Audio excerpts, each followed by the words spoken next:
Okay, so listen, Blake Lively and her attorneys are calling her recent settlement a major victory claim, but the truth is that this settlement was a huge defeat for her, and y'all need to check out these 50 bombshell receipts, or maybe we can call them 50 facts that will put an official full stop on Blake Lively's self-centered victory lap 0 in settlement. When you sue someone for mistreating you, the goal is to make them pay. Blake Lively presented this settlement agreement as her personal win, but the fact is that she walked away with exactly zero. I mean, if you claim someone cost you millions of dollars in professional losses and you settle the case for nothing, you did not win this thing at all. Getting zero proves that Justin Baldwin refused to accept any financial blame, and Blake Lively's legal team knew they could not force him to pay millions of dollars burned in legal fees. Blake spent a massive fortune out of her own pocket to fight a battle that paid her nothing. Well, there's no doubt that this lawsuit became a giant money pit that drained her resources, but we all know that taking a case to federal court is not cheap. It costs a fortune to hire top-tier lawyers, private investigators, and support teams. It is a known fact in cases like this that tens of millions of dollars are burned just to keep the lawsuit alive. When you connect this to her getting $0 after the settlement, the financial situation becomes a big nightmare. 10 claims dismissed, including all SH allegations. The main weapon of this lawsuit was the SH claim. Blake and her team were hoping this would damage Justin's public image, but the judge looked at the facts and threw out 10 of her 13 accusations. Most importantly, he also threw out the SH claim, which turned out to be the game-changer. Key defendants were cleared and removed before settlement. According to my analysis, the goal of Blake and her team was to take down Justin Baldwin's reputation, but because the judge threw out those claims, Justin and all the individual people named in the lawsuit were officially removed from the case. By the time the final deal was signed, Blake Lively was only fighting with corporate studio names, not the men she tried to take down. This means she completely failed to hold her main targets legally responsible. They won their freedom early, leaving her fighting an empty battle against paperwork entities demanding a trial, and then settling it just before 2 weeks. For well over a year, Blake and her lawyers pushed forward to have a public trial, and it was set to start this month, but suddenly, just 2 weeks before the trial was supposed to begin, both parties decided to settle mutually. Well, if you ask me, I believe an innocent person would not settle 2 weeks before a trial. If she has a winning hand, the only time you will settle is when your lawyers tell you that if you step into that courtroom, you will lose quite badly in front of the whole world. Just like everyone's favorite actress Amber Heard, no appeal on judges' triple damage ruling. A normal settlement sometimes leaves room to fight other battles, but this settlement did not. It included a strict rule that says Blake can never appeal the decisions. This is a disaster because it locks her into whatever judge decides about. California Civil Code Section 47.1. This specific law deals with false lawsuits and allows the judge to punish people with triple damages and extra fines if they misuse the legal system. By signing away her right to appeal, she gave all her power to a judge who had already thrown out most of her case. To me, it looks like she is trapped and has to accept whatever financial punishment the judge hands down next. Fake lawsuit used to grab private text messages. One of the biggest secrets of this whole case was how Blake Lively got the private text messages she used to start the media campaign against Justin. It was finally exposed that she used a shell company named Banzen to file a fake lawsuit just so she could send legal demands to grab private phone records. Now,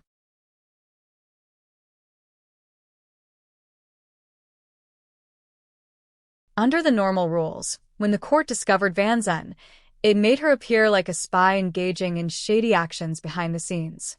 In my view, this situation completely ruined her image as an honest woman.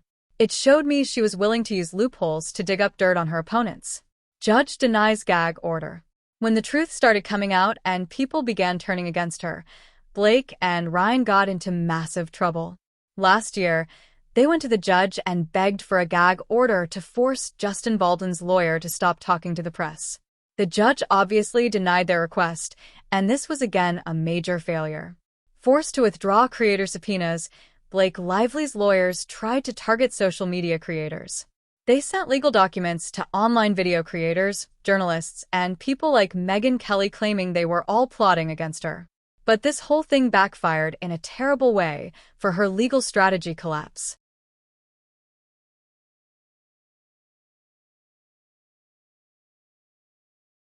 The backlash was so rapid that her legal team had to withdraw the subpoenas and cancel them entirely. Pulling back these demands showed everyone that her team was making desperate moves that they could not properly support under the law. Jed Wallace allegations were dismissed twice. Blake Lively went out of her way to sue Jed Wallace, a public relations professional, claiming he was the person responsible for damaging her public image. And once again, the court reviewed the evidence against him and dismissed the claims. Then she tried again, and the court rejected the claims a second time. Being dismissed twice means the allegations were essentially without merit. Now Jed Wallace is completely out of the case. In fact, he is pushing back and has filed an appeal seeking to force her to cover all of his legal fees. Failed PR strategy. When public scrutiny increased, Blake Lively hired one of the most expensive crisis PR teams money could buy. She spent millions attempting to encourage positive coverage about her. But all of that spending was wasted. The PR spin could not override the actual court documents. People saw through the planted narratives. Spending millions just for the public to still reject you is the clearest sign of a failed strategy. Real-life downfall. Before this lawsuit began, Blake was widely liked by many people. She was known for fashion, her relationship with Ryan, and her popular film roles. Today, her reputation sits at rock bottom. By choosing to file this lawsuit and engage in these tactics, she damaged years of carefully built public goodwill. She is now widely described as difficult. If she had never filed the case, none of this fallout would have happened. She chose to start a conflict, and in the end, the only thing she truly damaged was her own reputation. No support from her industry friends. Hollywood is a place that often takes sides when major figures clash. Other celebrities usually step in to support their friends publicly or in interviews. But in this situation, almost no major figures came forward to defend her. Industry insiders stayed silent, which suggested many people in the business believed she was not handling things correctly. It became increasingly clear that publicly standing beside her carried too much professional risk. And when even close friends, including Taylor Swift, do not post a simple message of support, it signals serious reputational damage. Women empowerment turned into self-empowerment. At the start, Blake and her team tried to frame her as a brave figure fighting for women's safety on film sets. But that perception shifted when the judge indicated she was actually the person in control of key decisions. Once that information became public, the media stopped framing her as an advocate. Instead, coverage began using terms like cautionary Hollywood story. She became an example of what can happen when an actor pushes too far and gets entangled in a major legal battle with a director-led production. Astounding victory claims were mocked publicly. After the May settlement, her lawyers issued a statement calling it a resounding victory. However, the public response was immediate skepticism, especially since she received $0 and saw multiple claims dismissed. That is why the statement quickly became a source of ridicule. When your own PR messaging turns into a punchline, it shows a deep loss of public trust. It also made her legal team appear disconnected from public reality. Overwhelming reaction across social media. The backlash was not limited to a small group. It spread widely across the internet. Every time a video or article about her appeared, comment sections filled with thousands of responses. People criticized her behavior, past interviews, and what they viewed as coordinated PR efforts. She clearly lost broad public support. This kind of sentiment is difficult to reverse because it comes from large numbers of individuals forming their own conclusions based on what they have seen. In the past, magazines treated Blake Lively like a Hollywood elite. They only asked easy questions about her clothes or her kids. That friendly relationship is over now. Reporters are digging into her statements, finding old interviews, and writing hard-hitting articles. The headlines are no longer about her fashion. They're about her mistakes and her bossy behavior. Blake and Ryan lock Instagram comments. The reaction from Justin Baldwin's fan base has become so intense that the couple had to lock the comment sections on their personal Instagram accounts. This is a huge defeat for the couple as they both rely on Instagram to sell their stuff. Locking the comments proves that they could not handle the truth being spoken on their own pages. Toned AF behavior. During the press tour of It Ends With Us, she told fans to grab your friends and wear your florals to the theater. It sounded like she was promoting a fun summer comedy, not a serious movie. Branding experts and PR professionals went on the record to say this was tone-deaf, and they were right because it showed she did not understand the important themes of her own movie. Many people pointed out that she only cared about making herself look pretty and selling tickets, completely ignoring the pain of the survivors the movie was supposed to help. Persona non grata. This is a Latin phrase that means an unwelcome person. In the movie business, being labeled persona non grata means no one wants you in their building. It means producers will avoid bringing your name up in meetings because you bring too much drama, too many lawsuits, and too much bad press. This quote proves that the consequences have moved far away from the internet into the studios where movies get made. Hollywood dreams are over. A top executive from Disney Studios who had personal experience working with her confirmed the worst fears. The executive stated clearly, "This lawsuit has ruined her rep in Hollywood." Now, when a boss at the biggest entertainment company in the world says your reputation is ruined, it is a fact. Disney controls a massive chunk of the movie business.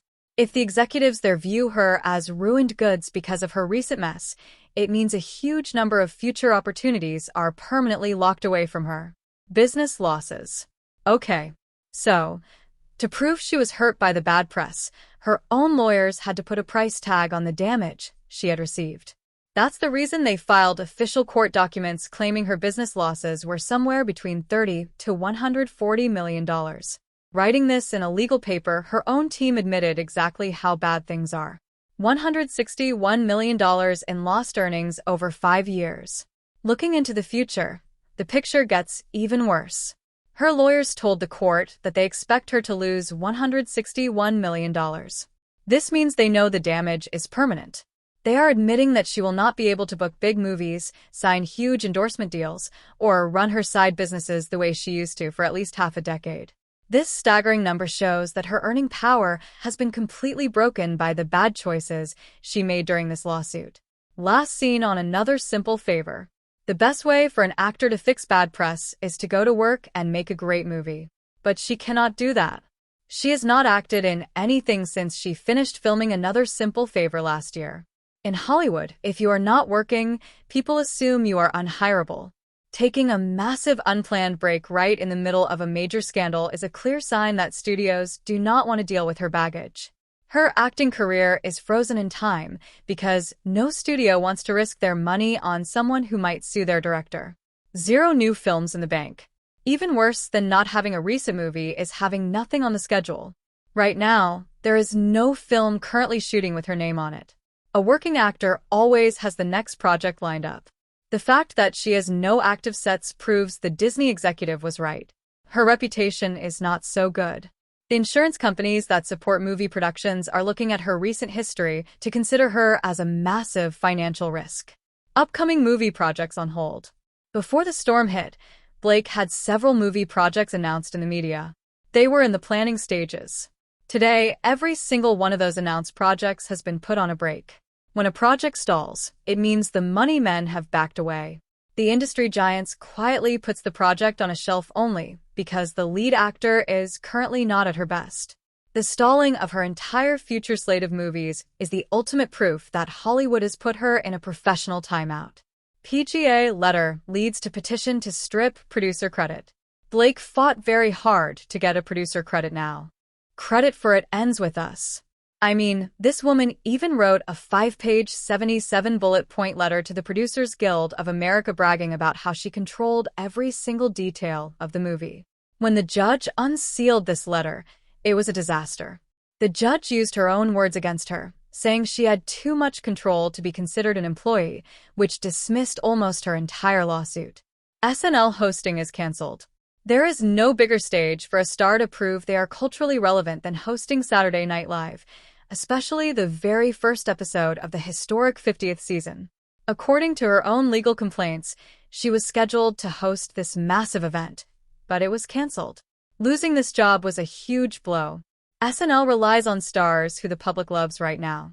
Getting pulled from the premiere episode proves that the TV networks knew the fans were too angry at her. They could not risk the bad ratings and energy that she would bring to their big night. The end of Betty Buzz. Her non-alcoholic drink company, Betty Buzz, was supposed to be a massive moneymaker. Instead, the company was quietly shut down in 2025. This fact was hidden away inside her own legal paperwork used to calculate her money losses. Shutting down a main product line completely is a total failure of the brand. It shows that without a smiling popular celebrity face to push the product on Instagram, normal people had zero interest in buying the drinks. The end of Betty Buzz was the first major physical casualty of her financial losses. Consumer boycott. Blake Lively launched this hair care line called Blake Brown right in the middle of this entire drama. It was terrible timing, and fans were so angry at her behavior during the movie's press tour that they took their anger out on her hair products. Between August 11th and September 15th, 2024, sales of Blake Brown crashed by an unbelievable 87%. Losing almost 90% of your sales in 1 month is a total consumer boycott.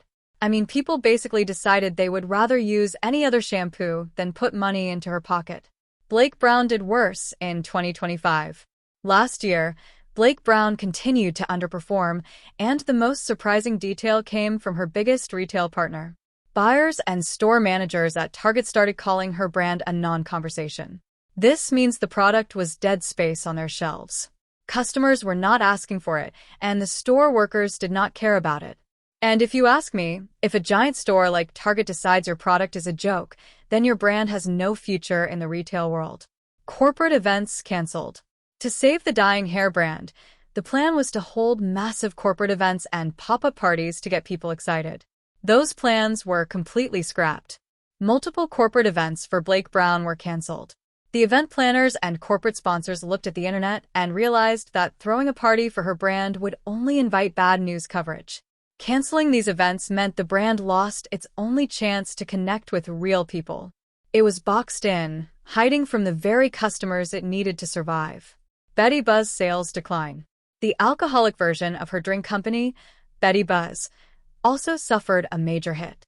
During the movie press tour, she kept trying to sell this alcohol while talking about a movie focused on a different theme. Since alcohol is deeply linked to the fights happening in a regular household, people thought this was quite a bad and greedy act. The reaction from the people translated instantly to the stores. Betty Buzz's sales declined terribly as consumers walked right past the displays. The brand became a symbol of her bad judgment, and the sales numbers proved it. Retail partners blamed Blake Lively for low sales. Okay, so it was not just the fans who were angry. The giant grocery store chains that buy her products to put on their shelves started getting nervous. Internal documents from the Betty Buzz company revealed that retail partners like Kroger were totally spooked by the ongoing controversy. More importantly, the stores explicitly blamed Blake Lively for the situation. Morality clauses threaten remaining brand partnerships. When a celebrity messes up this badly, the companies they work with look for ways to escape. Branding experts started going on the news to warn that morality clauses were a huge risk for her. A morality clause is a rule in a contract that says a company can fire a celebrity if they do something that makes the public dislike them and makes the company look bad. The fact that experts are openly talking about morality clauses means the business world knows her remaining deals are hanging by a thread. Leaked private text. In a desperate attempt to prove she was right, her lawyer submitted evidence that backfired in a messy way. Her own private texts and emails were entered into the permanent public court record. This included messages she sent to A-list stars like Taylor Swift, Matt Damon, and Ben Affleck. This is a massive violation of Hollywood trust. Famous people talk to each other assuming it is secret.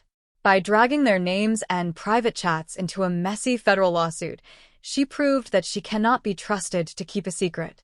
Other stars will never text her safely again. Collateral damage. Ryan Reynolds' private emails. The damage did not stop with her own phone. The legal battle dragged her husband Ryan Reynolds right into the court fight where everything became part of the public record in a way that shocked many observers and pulled his private communications into the same legal spotlight as hers and widened the fallout across their entire household. Mud. His deeply private communications with powerful agents at WME, studio bosses at Sony, and other industry heavyweights were exposed to the public. This caused massive anger behind closed doors. Studio bosses and top agents hate having their private business negotiations printed in newspapers. By bringing her husband's private emails into her own messy fight, she caused collateral damage to his career and strained his relationships with the people who make his films happen. Sony executives' private assessment. The most embarrassing leak came from top bosses at Sony Pictures. Unsealed emails showed Sanford Panich and Tom Rothman going off on her. They openly called her a word I will not mention, but they were clearly hinting at how difficult she was to work with. They also looked at her decision to launch a hair brand during a major scandal and called it epic-level stupid. Having the most powerful men in the movie business officially documented calling you stupid ruins any chance of working with them again. Amateur drama. The Sony executives did not just throw insults, they broke down exactly why she failed. Well, Blake Lively wanted everyone to think she was a smart producer. But real power players looked at her like a child who broke her own toys. They saw right through her PR games and laughed at how badly she messed up. Coworkers' depositions go public, contradicting her story. When a lawsuit goes deep, lawyers force people involved to sit in a chair, swear on a Bible, and answer questions. This is called a deposition. Hundreds of pages of these depositions from the movie's cast, crew, and executives were dumped into the public record. These people told raw truth under oath, and they did not support her story. They explained what really happened on set, blowing major holes in her claims. Scott Swift exposed Blake Lively's darker side. The ugliest part of the entire leaked text scandal involved Taylor Swift's father, Scott Swift. Court documents showed that Blake Lively's lawyer tried to pressure Taylor. The lawyer allegedly told her team that if Taylor did not publicly support Blake, they would release their private text messages. Scott Swift stepped in to stop this situation. To protect his daughter, he gave private information to Justin Baldwin's legal team to prove what Blake's team was doing. Broken friendship with Taylor Swift lasting 10 years. Being Taylor Swift's best friend was Blake's biggest advantage. She used that friendship to stay in the news and appear powerful. This lawsuit destroyed that bond. When Blake's lawyers tried to release Taylor's private texts, it crossed a line that can never be uncrossed. Taylor went completely silent and refused to help. Losing Taylor Swift was a massive red flag to me and a clear indication that Blake was not a genuine friend. Blake was absent from Gigi's 30th birthday. Supermodel Gigi Hadid, who used to take photos with Blake everywhere, has also backed away. The final proof of this broken friendship came when Gigi threw a massive, highly publicized party for her 30th birthday, and Blake was notably not invited, which was seen by many as another clear sign that the inner circle had fully moved on without her presence anymore. Blake was not captured there. In the celebrity world, missing the milestone birthday of a core friend is not an accident. It is a clear message. The friend group kicked her out. The photos of the party proved to everyone that the cool kids had moved on without her. Cara Delevingne cuts off all contact. Another famous member of this inner circle, Cara Delevingne, has also cut the cord. Reports claim that Cara is no longer in contact with her. Cara is known for being loyal to her friends. For her to walk away completely means that the bad behavior exposed in the lawsuit was too much to ignore. Sophie Turner turns her back. Sophie Turner, a younger star who had recently joined the friend group, has also stopped all contact. Sophie's brand is built on being relatable and kind. She cannot afford to be seen taking photos with someone accused of trying to sell false stories. Sophie walking away proved that being associated with Blake is now viewed as a tough job for a younger star's career. Travis Kelce and Ryan Reynolds' Cold War. The anger has spilled over to the boyfriends and husbands. Travis Kelce, Taylor Swift's high-profile partner, stepped far away from the drama. He made it very public by unfollowing Ryan Reynolds on social media. In the modern world, a big unfollow is the loudest way to say, "We are no longer friends," without saying a word. Travis did this to show total loyalty to Taylor and to protect his own brand from the Lively Reynolds mess. Industry experts' bold advice. When things get this bad, crisis experts step in with advice. The industry insiders did not tell her to fight back, but they went on the record and told her to go quiet and spend time with family. This is Hollywood code for go away and hide. When the top experts in the business tell a major movie star to completely vanish from the public eye, it means the situation is impossible to fix right now. Producer's suggestion. Her old image of being the sweet, perfect American girl is gone. The industry knows it. One big movie producer spoke to the press and said her only chance to ever act again is to do a villain role and lean into the baggage. This means Hollywood now views her real personality as something I don't want to mention, and the only way they can see her making money is by playing a bad guy because that is what the public thinks she is in real life who wants to work with her. The ultimate magazine for the movie business is The Hollywood Reporter. When they write something, every boss in town reads it. Now, they published a new article openly asking who in Hollywood actually wants to work with her anymore. Having the top trade magazine put this question in print is a disaster. It tells every director and studio boss that hiring her is a bad idea. It officially stamps her file with a giant warning sign. If the biggest magazine in town is asking if your career is over, your career is essentially over. Fear among Hollywood agents. The final blow has come from the people who actually find the jobs, the talent agents. Reports claim that Hollywood is now completely loath to work with litigious actresses who cause them to go over budget. The word litigious means someone who loves to sue people. I mean, it's obvious that these agents looked at her lawsuit and realized she is a massive risk. She starts fights, sues her coworkers, and causes movie budgets to explode with legal bills. Agents want clients who make them money, not clients who drag them into court. Because of this, the doors for Blake Lively seem to be locked for a while. Now, I want to know what you guys think. Drop a comment down below and tell me which receipt you think was the most damaging to her case. Is it the fact that she got $0? Is it the Sony emails? Or is it the Taylor Swift betrayal?